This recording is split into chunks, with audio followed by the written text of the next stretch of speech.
এদিকে মামা একটা বিস্কুট নিয়ে নিয়েছে, আর দিকে মা একটা বিস্কুট খাচ্ছে। এদের খেতে দেয় না কেউ।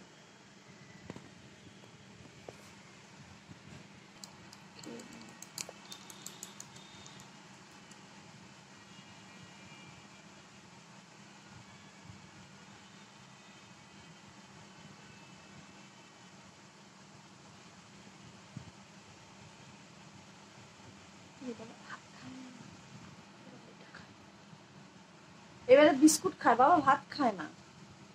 আবার রাতের বেলা বাটির মধ্যে কি রেখেছে, দেখেছিস? কে বকাচ্ছে? কে মেরেছে?